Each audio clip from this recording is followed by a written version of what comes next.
எல்லாருக்கும் வணக்கம். ஆன்மா அருங்கோண சக்கரம் இந்த சேனலில் உங்கள்கிட்ட சந்திக்கிறது, உங்கள்கிட்ட பேசுகிறது பெரும் மகிழ்ச்சியாகவும் பெரும் பாக்கியமாகவும் கருதுகிறேன். அதிகாலை பிரபஞ்சத்தோட மையம், அதோட கூரை பற்றி தான் பார்க்க போகிறோம்.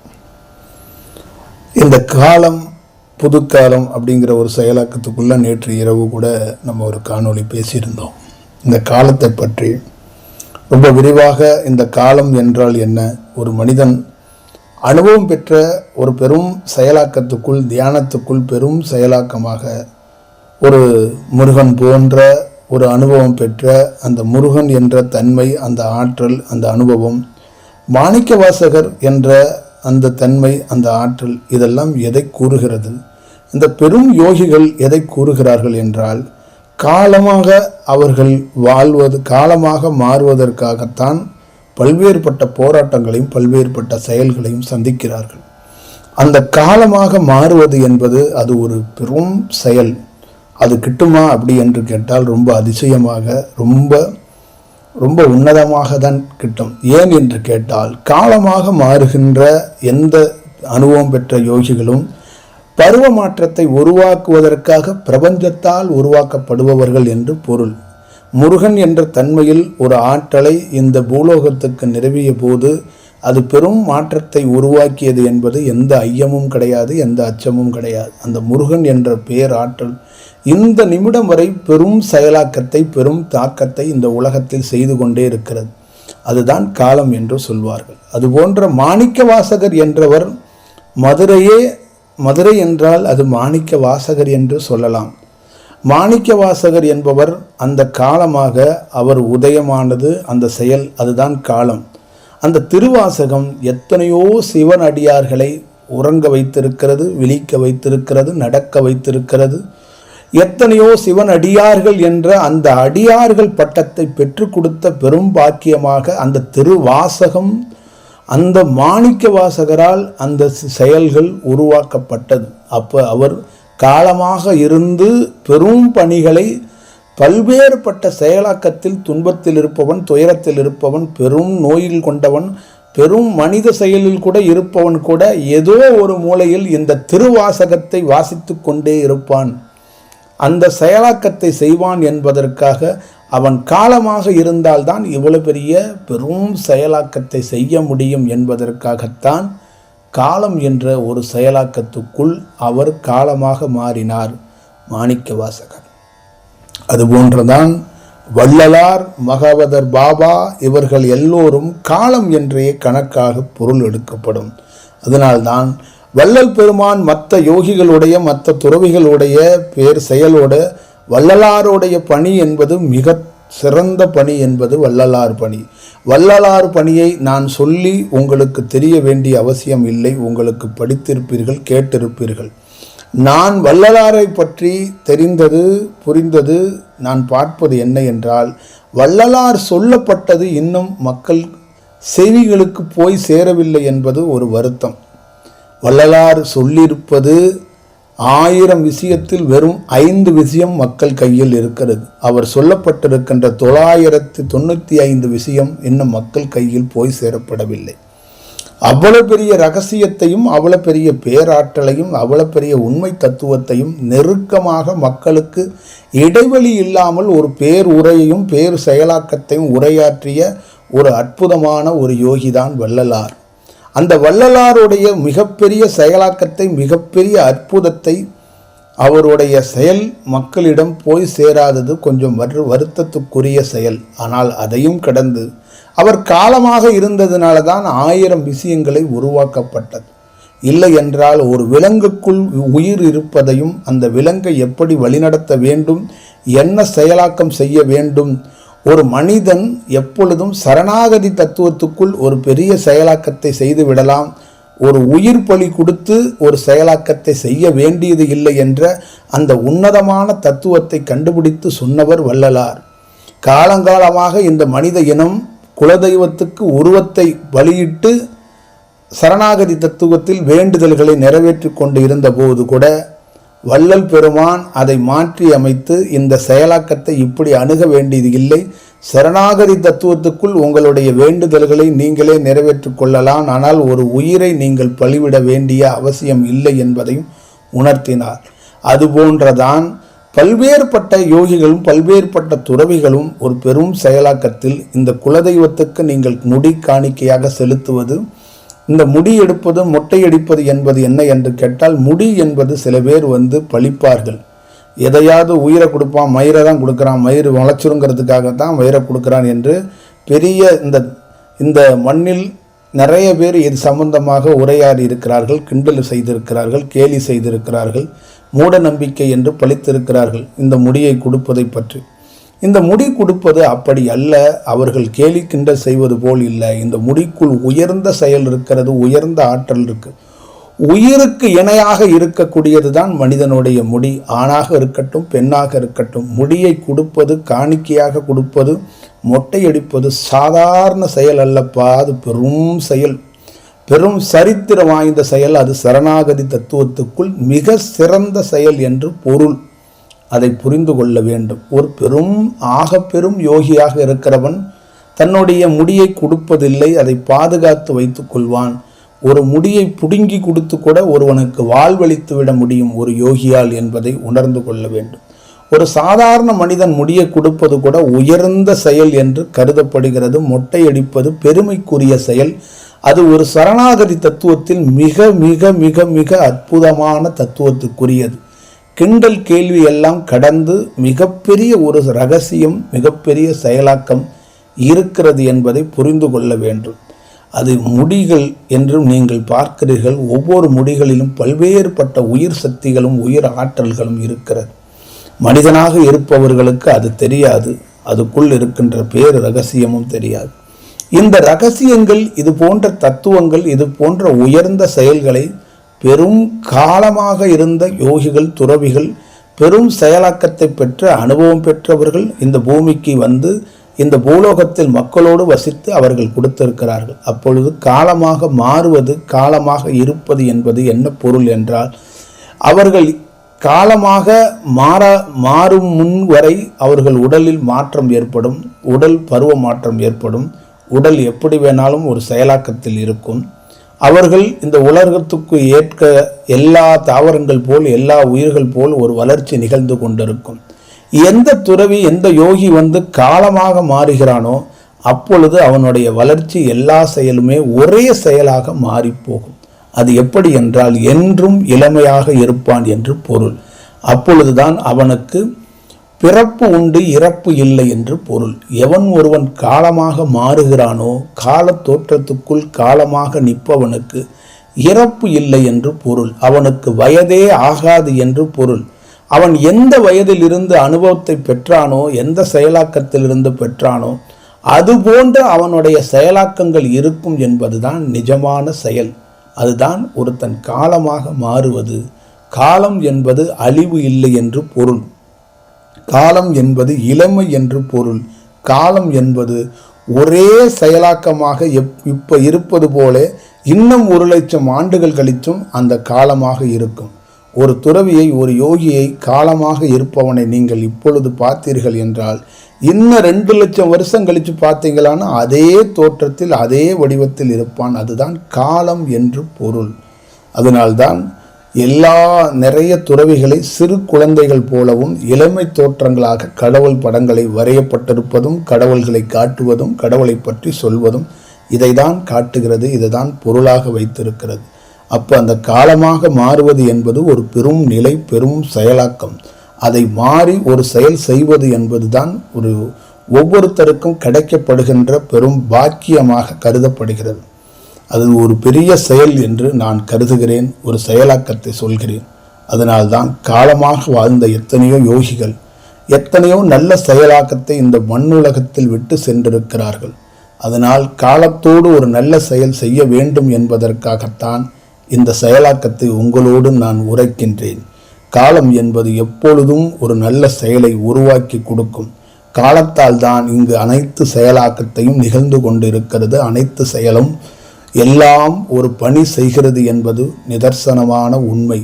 காலத்தை தான் காற்று என்று சொல்கிறார்கள், காலத்தை தான் சுழற்சி என்று சொல்கிறார்கள், காலத்தை தான் கடவுள் என்று சொல்கிறார்கள். அந்த செயலாக மாறுவதுதான் பெரிய அனுபவம். ஒரு யோகி என்ன செய்கிறான்? தியானத்தில் பெரும் அனுபவத்தை பெற்று கடைசியாக கடவுளாக மாறிப்போகிறான். அதுதான் காலம்.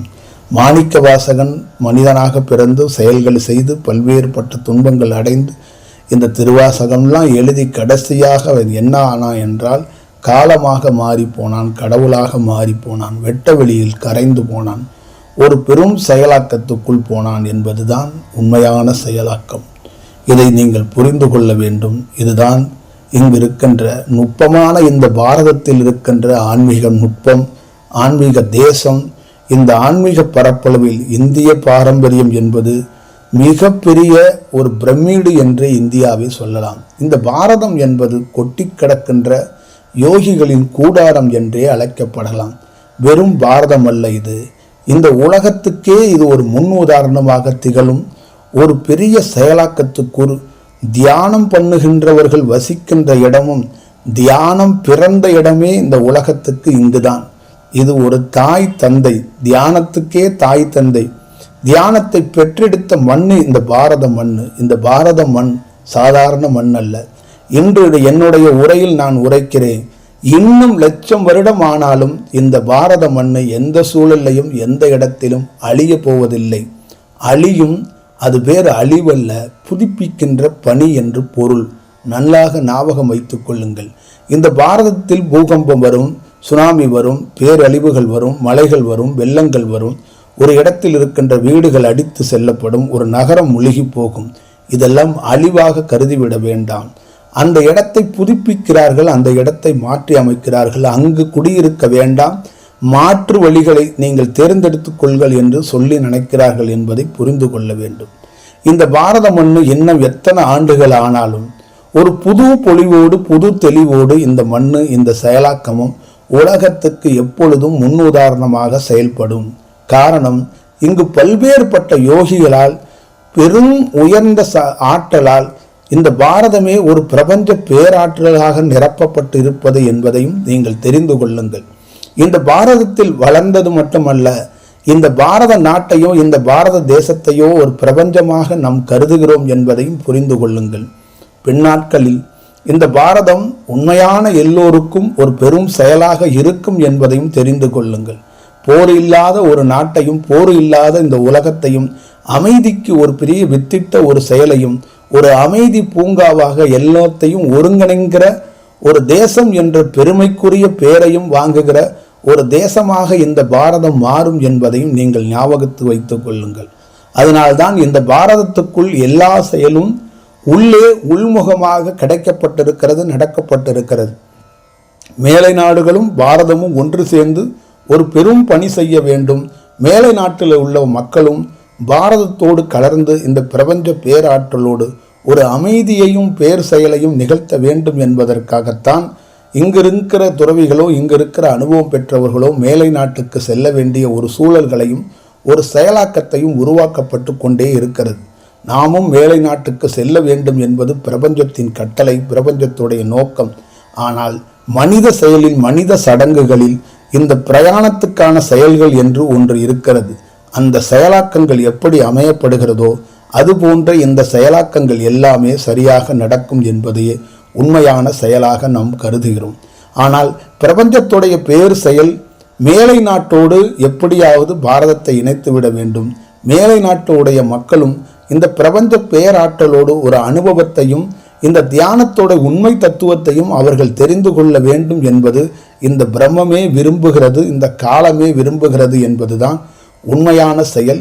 காலத்தால் நிச்சயமாக மேலை நாட்டு மக்களும் இந்த தியானத்தில் உயர்ந்த செயல்களை பல்வேறு நாடுகளில் இப்பொழுது கூட போர்மலை பொழிந்து கொண்டிருக்கின்ற நாடுகளில் கூட ஒரு பெரும் மாற்றங்கள் நிகழ்வதற்காக, மாற்றங்கள் நிகழப் போவதற்காகத்தான் அந்த இடத்தை புதுப்பித்து கொண்டிருக்கிறார்கள். இந்த போரை நிறுத்துவது பெரிய சமாச்சாரம் அல்ல, பெரிய செயல் அல்ல. ஐநாவிலிருந்து உத்தரவு வந்து இந்த போரை நிறுத்த முடியுமா என்று தெரியாது. 3 நாள் தவத்திலிருந்து இந்த போரை நிறுத்தி விடலாம்.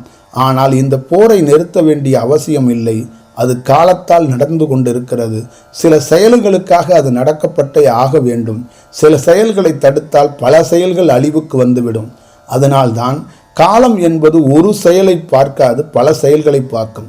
நீங்கள் ரயிலில் ஓடிக்கொண்டிருக்கும் போது தண்டவாளத்தை கிராஸ் பண்ணினால் அதில் அடிப்பட்டவர்களை பற்றி பெரிதாக எடுத்துக்கொள்ளாமல் மொத்த ரயிலையும் பாதுகாக்கின்ற வேலையை செய்து வைத்திருக்கிறார்கள் அல்லவா? அது போன்றதான் இந்த செயலையும் பார்க்க வேண்டும். ஒரு இடத்தில் சரி செய்ய போய் பல இடத்தை இழந்து விடக்கூடாது. சமன் செய்வதற்கான இந்த பணி நடக்கும். காலப்போக்கில் இந்த செயலாக்கங்கள் இங்கு மாற்றம் அடையும். ஒரு இடத்தில் அழிவு நடப்பது எல்லாத்தையும் விழிப்ப வைக்குவதற்கும் மனித சமூகத்துக்குள் நிரந்தரம் இல்லாத வாழ்க்கை என்பதற்கு உணர்த்துவதற்காகத்தான் இந்த போர் நடத்தப்பட்டு கொண்டிருக்கிறது. இந்த போரில் இறக்கப்படுகின்ற உயிர்களோ அங்கு வீசப்படுகின்ற ரசாயம் கலந்த வெடிகுண்டுகளோ இந்த உலகத்துக்கு என்ன வித்திட போகிறது என்றால், இந்த மனித சமூகம், மனித வாழ்க்கை என்பது நிரந்தரம் அல்ல. நிரந்தரமான ஒரு பயணத்தை, நிரந்தரமான ஒரு வாழ்க்கையை, ஒரு புது விடியலை எங்கொழுது நம்ம தேடுவோம் என்பது உலக மேலை நாடுகளுக்கு இது ஒரு முன்னுதாரணமாக அமைவதற்காகவே நடத்தப்படுகிறது.